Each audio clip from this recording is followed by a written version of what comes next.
So hi everyone, welcome back dito sa Buhay sa Canada. Now, I'll go straight to the point, and if you already watched the video from the previous one na sinabi ko sa inyo na mayroong magaganap na bagong changes in the immigration pathways, and even tinanong kita kung ready ka na bang mag-migrate dito sa Canada. So, ito yung kasunod nun, ito yung continuation, and in this video, I put some notes. Ginawa ko yung assignment ko para sa inyo, para mas malaman nyo kung ano yung magiging ganap or kung ano yung magiging changes or magiging mangyayari sa mga susunod na taon. You will be able to learn and know what is the 2021 and 2023 immigration plan of Canada, how many immigrants ang papapasukin nila within the span of 3 years to become a permanent resident, and even 3 job industries na magbo-boom within the next 5 years para ma-fill up yung mga labor gaps. Syempre, due na rin dito sa nangyari sa COVID, sa pandemic. So, there are 3 top job industries na magbo-boom within the next 5 years. Ano yung 3 main doors para makapasok ka dito sa Canada for an immigration process? So as you all know, meron tayong maraming pathways na available papunta sa Canada, pero there are only 3 main doors para mapasok ang Canada. And then I will give you my action plan kung paano natin siya gagawin. Now, if you are ready, I am ready. But if this is your first time watching me onto this video, my name is John, content creator ng Buhay sa Canada, telling you my experience, telling you kung ano yung mga natutunan ko dito sa pagbibigay sa inyo ng information when it comes to immigration in Canada. So I just want to ask you, if you like this video, hit the subscribe button para mas marami kang update sa mga buhay dito sa Canada. And syempre, share this video if you able to learn something new. So let's begin.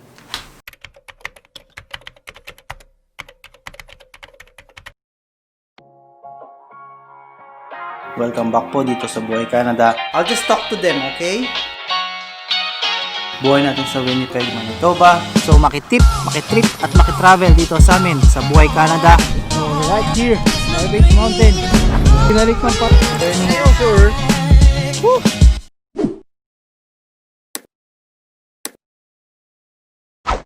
So 2021-2023, immigration level plan increases to up to 13%. Ano yung ibig kong sabihin?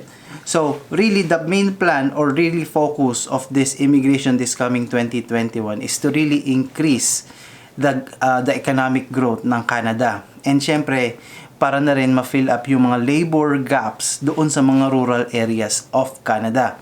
So, as you all know, Canada immigration also relies to the talent of the newcomers para ma-maintain yung pinaka-supply chain and to create more jobs dito sa Canada. So, 1% of the population of Canada to migrate in the next 3 years.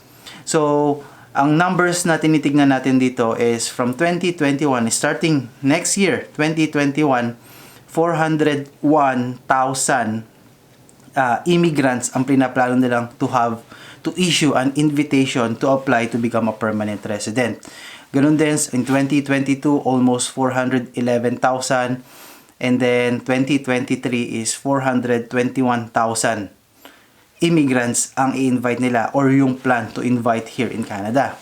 So almost 1.2 million, and to be exact, it is 1.233401 immigrants ang plano nilang invite to become a permanent resident. And that is what? 13% increase doon sa original plan nila from before. Despite na may pandemic, despite of COVID, this is one way of Canada para makabangon, is to really attract more immigrants to work, to live, and to stay here in Canada. So, as I mentioned before, there are 3 major industries na magbo-boom within the next 5 years. Bakit 5 years? But hindi 3 years? Kasi there still always be a gap. There still will always be a labor gap with these 3 major industries na sasabihin ko. First is the healthcare system. It keeps the community safe and healthy. So, mga job offerings or mga job in-demand jobs na pwedeng pumasok sa category na to is yung mga personal healthcare companions, caregivers, dietitians or mga dietary, nurses and doctors, physician, personal assistants, pharmacists, medtech, and many more.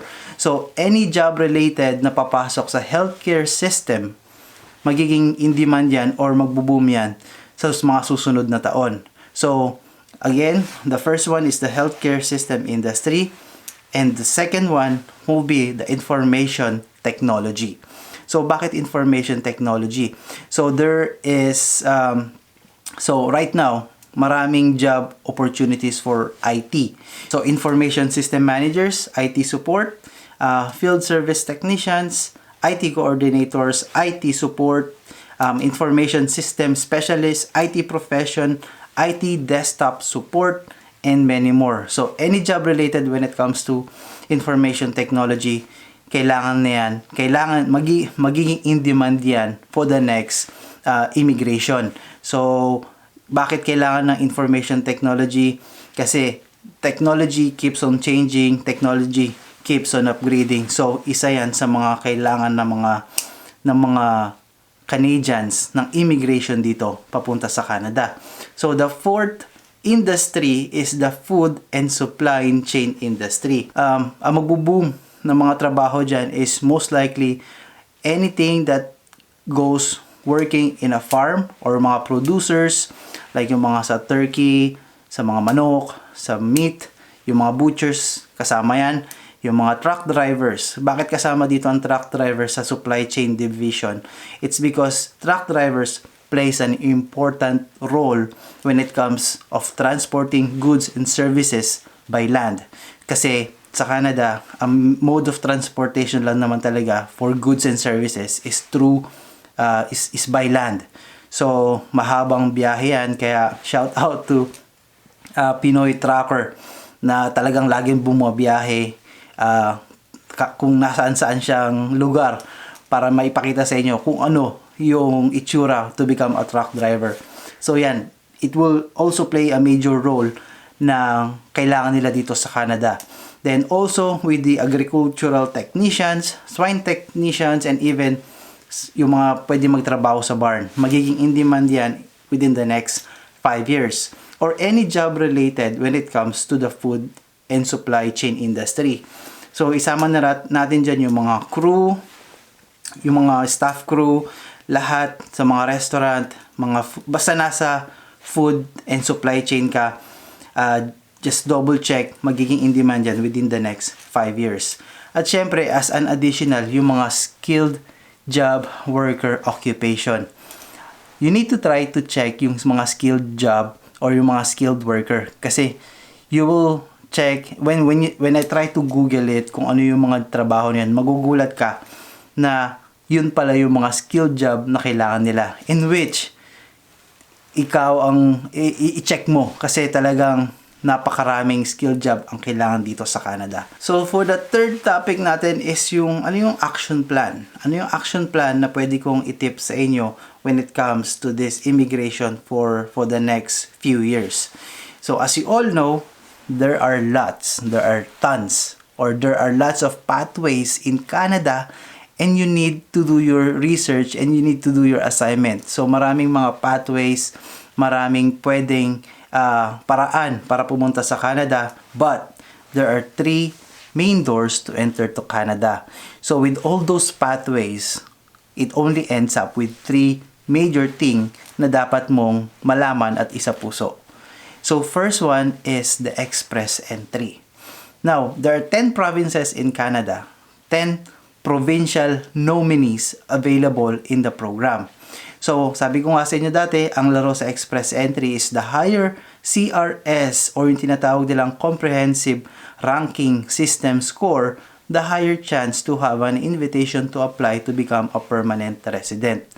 So, I need you to access or assess your CRS score, and I want you to check all the provincial nominee programs available dito sa Canada. There are 10 provinces that you want or you might want to check. So, I suggest if you're confident, if you're pretty sure na mataas yung CRS points mo, then I suggest go for an express entry program. So there is an express entry right now going on, and you need to check kung ano yung lowest CRS draw lots every week or every 2 weeks. So you need to check, you need to update yourself from time to time kung ano yung status ng lottery when it comes to CRS points. So right now meron bumaba yung mga CRS points, but still you need to really assess kung ano yung meron kayo, kung ano yung ibibigay yung points para dun sa express entry program ninyo. So that's your assignment. Try to check the express entry and i-check nyo rin kung papasok ba kayo doon sa CRS points. So there are ways para pataasin yan. Go check to our video, and even if you really want to understand it, kausapin nyo si JT. Si JT na nag-explain ng express entry in 2019 to 2020. And it will be still the same process. Ang nagkakaiba lang naman dyan is yung lottery or yung CRS points every year. So yeah, I invite you to check JT sa express entry program. And he will explain to you everything kung ano yung dapat mong malaman sa express entry. Now, second door is the job offer or yung job employer on how to sponsor your application to become a permanent resident dito sa Canada. So, as my note, nag-take note ako dito. So, there are 3 years. We have 3 years or 5 years to know what are the in-demand skill jobs para sa mga naghahanap ng mga job offer dito sa Canada. As I mentioned kanina, binigyan ko na kayo ng hint. There are 3 job industries na magbo-boom. Kaya kailangan nyong alamin if pasok ba yung skill nyo doon, and kailangan nyong i-tailor yung mga skills nyo, yung mga work experience nyo para makahanap ng job employer dito sa Canada. Now, isa dyan is to really look for a job offer, and merely by looking for a job offer, you also want to try on paano mo gagawin yung company profiling. Yes, company profiling is the key para makahanap ka ng job offer dito sa Canada. And the next thing is on how you will be able to tailor fit your resume to the Canadian format. So, yung mga resume natin na ginagamit sa Pilipinas or sa ibang bansa, it will be applicable, pero kailangan mo siyang i-tailor sa work experience mo. Kailangan mo i-tailor yan sa work related ng hinahanap ng mga job employer.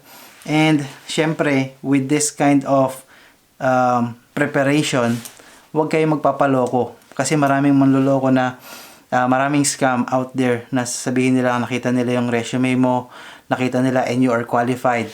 So, you need to make a tally, you need to make a list kung ano yung mga sinendan mo na mga resume para hindi ka maloko. And now, for the third part is that become an international student in Canada.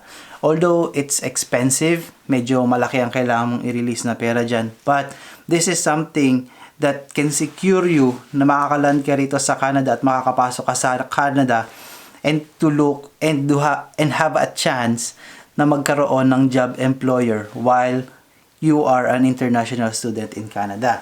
So as a tip, if you plan to become an international student dito sa Canada, first, try to check the skill jobs pa rin, mga in-demand jobs dito sa Canada, at yun yung aralin mo. Try to enroll and study the in-demand jobs for the next 5 years.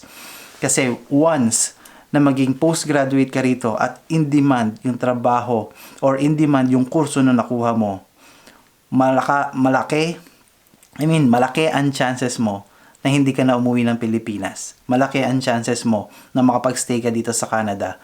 And syempre, I really suggest to watch the videos regarding dun sa mga international students kasi marami kayong mapupulot ng mga tip dun. And as much as possible, as based on dun sa mga interview ko, go find a a course na almost 2 years. 2 years course para 4 years kayong pwede makapag-stay dito sa Canada. If you want to know more about student pathway, marami na tayong videos at marami na rin ako na interview ng mga student dito sa Canada.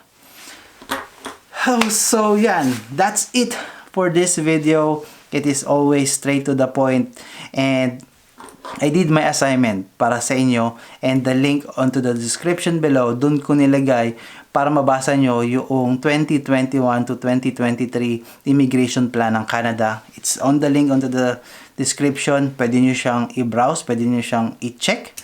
And syempre, it's for you to decide. It's not, I'm just helping you para makapunta rito sa Canada, but it's your homework and your skills and your assignment para to make things possible para makapunta rito sa Canada. So remember, it always start with the basics, and the basics in migrating to Canada is through the express entry. Know it by heart. Hindi kayo maliligaw kapag alam niyo yung proseso, at hindi kayo maloloko sa pagproproseso ng papeles ninyo, at hindi kayo mai-scam if you know everything. So that's it for me for today. So yung mga shoutout sa next video natin gagawin yon. So I'm inviting you to talk to JT sa Express Entry Program. Para doon sa mga hindi pa nakapanood, yun muna yung panoorin nyo para magkaroon kayo ng broad idea kung ano yung sinasabi ko sa Express Entry. That will be our fundamentals, that will be our basic foundation para aralin ang Canadian immigration system. Go and check JT. Go and check JT sa Express Entry Program, and I will see you there po. And as I always said, a lesson learned is always a lesson to be shared. And I will see you on to the next video. Okay, maraming salamat po. And again, if you learned something new, please share this video, share the information, and spread the good news. And we will see you on to the next video. Maraming salamat po. Kung gusto niyo talaga mag-apply dito papunta ng Canada, all you have to do is to log in doon sa cic.gc.ca, sa www.canada.ca, and you need to create a profile. So kailangan nyo po muna mag-create ng profile bago makapag-apply through Express Entry Program.